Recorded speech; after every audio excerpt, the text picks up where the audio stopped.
چنانچہ اسی طرح ایک بزرگ گزرے ہیں حضرت بہلول مجذوب رحمۃ اللہ علیہ، آپ کے بارے میں ایک واقعہ نقل کیا گیا ہے۔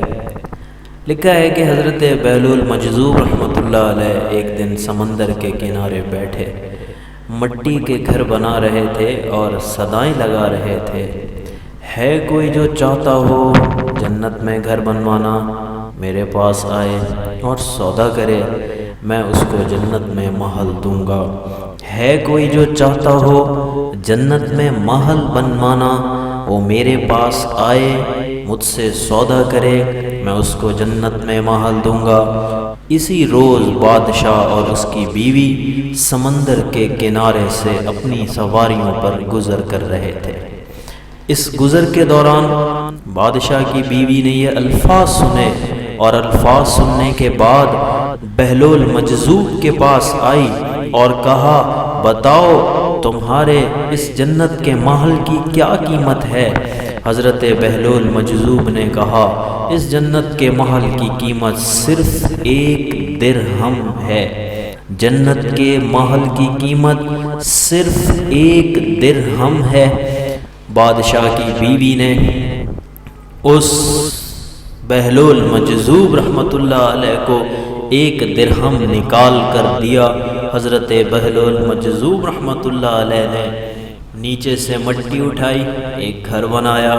گھر بنانے کے بعد اس کو توڑ دیا اور کہا، جاؤ بی بی، جنت میں محل آپ کا تیار ہو چکا ہے۔ بادشاہ کی بیوی وہاں سے پلٹی۔ گھر جانے کے بعد بادشاہ سے تذکرہ کیا کہ آج ایسا ایسا معاملہ جو پیش آیا تھا، اس نے یہ مجھے کہا تھا۔ بادشاہ نے کہا، بادشاہ نے کہا، یہ ایسے شعبدے باز لوگ ہوتے ہیں، یہ ایسے دکھاوا کرنے والے لوگ ہوتے ہیں، ان لوگوں سے کوئی معاملہ نہیں کرنا چاہیے۔ جنت اور دوزخ کے فیصلے تو اللہ کے ہاتھ میں ہیں۔ یہ کون ہوتا ہے جو جنت اور دوزخ کی باتیں کر رہا ہو؟ یہ ایسے ہی مال بٹورنے کے طریقے ہوتے ہیں۔ اس طرح کی بات کرتے کرتے بادشاہ نے کہا، تم نے اسے 1 درہم دیا، اگر یہی 1 درہم کسی مستحق کو دے دیتی تو واقعتاً ہو سکتا ہے تمہیں جنت مل جاتی، لیکن یہ تو صرف اور صرف ڈرامے باز لوگ ہوتے ہیں اور اس طرح سے لوگوں کو اپنے قابو میں کر لیتے ہیں۔ لہٰذا یہ سب باتیں کرتے کرتے دونوں سو گئے۔ رات کو بادشاہ کیا خواب دیکھتا ہے؟ خواب میں دیکھتا ہے ایک محل ہے اور وہ جنت کا محل ہے۔ اس محل میں اس بادشاہ کی بیوی بیٹھی ہوئی ہے۔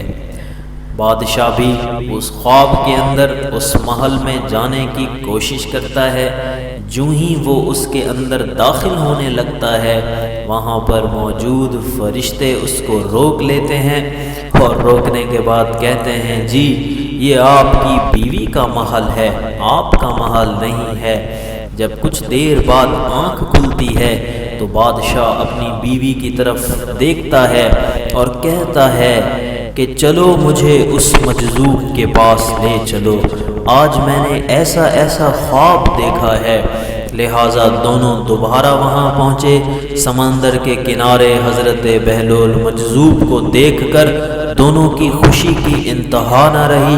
حضرت بہلول مجذوب اسی انداز میں بیٹھے ہوئے یہ کہہ رہے تھے، ہے کوئی جو چاہتا ہو جنت میں محل، ہے کوئی جو چاہتا ہو جسے جنت کے اندر محل چاہیے، آئے وہ مجھ سے سودا کرے، آئے وہ مجھ سے بات کرے، میں اس کو ابھی جنت کے اندر محل دلا کے دوں گا۔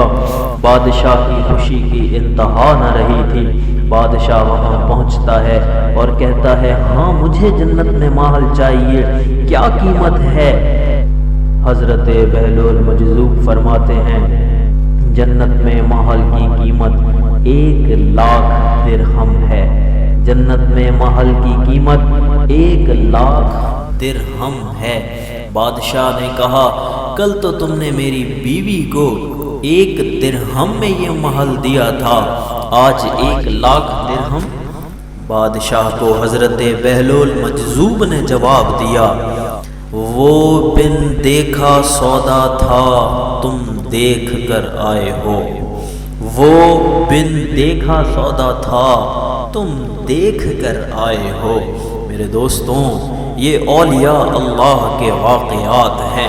اللہ رب العزت اپنی نوازشات اور اپنی عطائیں اور اپنے فضل کے دروازے جس پر کھولتا ہے، دنیا اور آخرت کی تمام چیزیں اس کے لیے مسخر کر دیتا ہے۔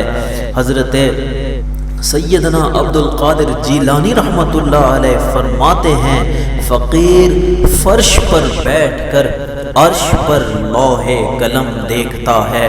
اس سے ہرگز یہ مراد نہیں ہے کہ قوت اور طاقت اولیاء اللہ کے پاس یا کسی بندوں کے پاس ہے، نہیں نہیں نہیں، کائنات کا ذرہ ذرہ اللہ کا محتاج ہے، کائنات کی ہر شے اللہ کے قبضے قدرت میں ہے۔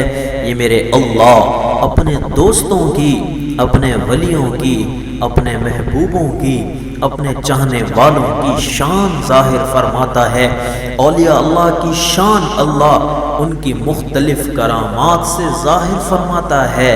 اس سے ہرگز یہ مراد نہیں ہے کہ اولیاء اللہ پر ہم اعتقاد رکھتے ہیں، کہ یہ عقیدہ رکھتے ہیں کہ وہ کچھ کرتے ہیں۔ نہیں نہیں نہیں، کرنے والی ذات اللہ کی ہے، ہر شے اللہ سے ہوتی ہے، مگر یہ شان اولیاء اللہ ہے۔